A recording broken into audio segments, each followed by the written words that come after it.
যখন বিশ্ব রাজনীতি উত্তপ্ত তখন অগ্নিগর্ভ মধ্যপ্রাচ্যে দাঁড়িয়ে ইরানের বিপ্লবী গার্ড ক্রপস বা আইআরজিসি তাদের ৪৬তম প্রতিষ্ঠাবার্ষিকীতে দিল এক অগ্নিশম হুঁশিয়ারি। টি সাধারণ বক্তৃতা নয়, বরং যেন শত্রুদের উদ্দেশ্যে ছোড়া এক কঠিন বার্তা। যদি আগ্রাসনের চেষ্টা করো, যদি দেশের সার্বভৌমত্বে আঘাত হানে কেউ, তবে সেই আঘাত ফিরিয়ে দেয়া হবে এমনভাবে যাতে তা চিরদিনের জন্য মনে রাখবে।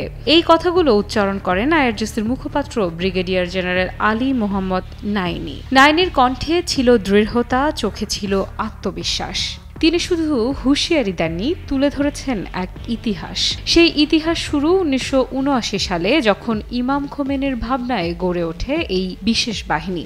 সেই বাহিনী যারা ইরান ইরাক যুদ্ধের ৮ বছর ধরে লড়েছে, বুক পেতে দিয়ে রক্ত দিয়ে রক্ষা করেছে দেশের মাটি।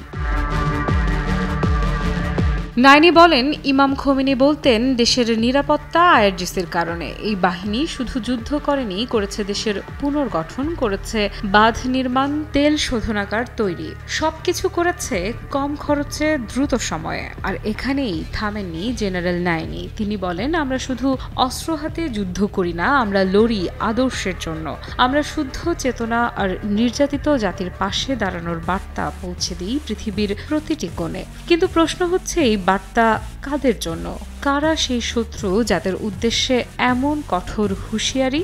বিশ্ব রাজনীতি বিশ্লেষকদের মতে এই বক্তব্যের পেছনে রয়েছে সাম্প্রতিক উত্তেজনা, ইরান ও ইসরায়েল, ইরান ও যুক্তরাষ্ট্রের মধ্যে সম্পর্কের টানাপোড়েন। এর মধ্যেই আইআরজিসির এই ভাষণ যেন এক সতর্ক সংকেত, এক প্রতিশ্রুতি যে তারা প্রস্তুত যে কোনো মূল্যে দেশ রক্ষা করতে। সম্প্রতি একটি চুক্তির অপেক্ষায় পুরো মধ্যপ্রাচ্য। বলাই বাহুল্য, বহুল আকাঙ্ক্ষিত এই চুক্তির নেপথ্যের দুই চরিত্র ইরান ও যুক্তরাষ্ট্র। দীর্ঘ সময় ধরে থেমে থেমে চলা ইরান যুক্তরাষ্ট্রের পরমাণু আলোচনা যেন এবার নতুন এক মোড় নিতে চলেছে।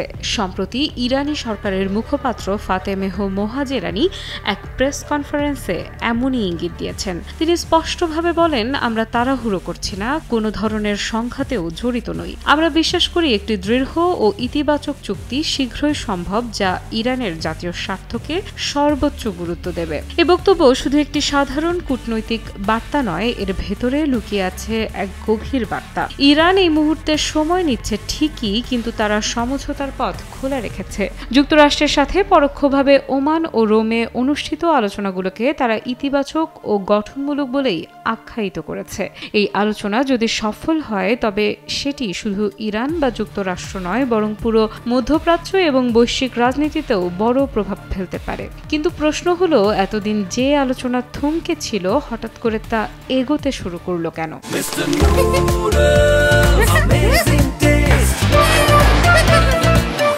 বিশ্লেষকেরা বলছেন, ইরান বর্তমানে অর্থনৈতিক চাপের মুখে রয়েছে। পশ্চিমা নিষেধাজ্ঞা, অভ্যন্তরীণ অসন্তোষ এবং বৈদেশিক বিনিয়োগের অনুপস্থিতি সব মিলে ইরান এখন এক ধরনের চাপে আছে। অন্যদিকে যুক্তরাষ্ট্র মধ্যপ্রাচ্যে নিজেদের প্রভাব ধরে রাখতে চায়, বিশেষ করে ইসরায়েল ইরান উত্তেজনার প্রেক্ষাপটে। ফলে দুই পক্ষই এখন একটা মধ্যপথ খুঁজছে। তবে পথ কি আদৌ খুঁজে পাবে এই দুই রাষ্ট্র, নাকি আবারও অশান্তির দিকেই এগোবে মধ্যপ্রাচ্য, সেটাই দেখার বিষয়।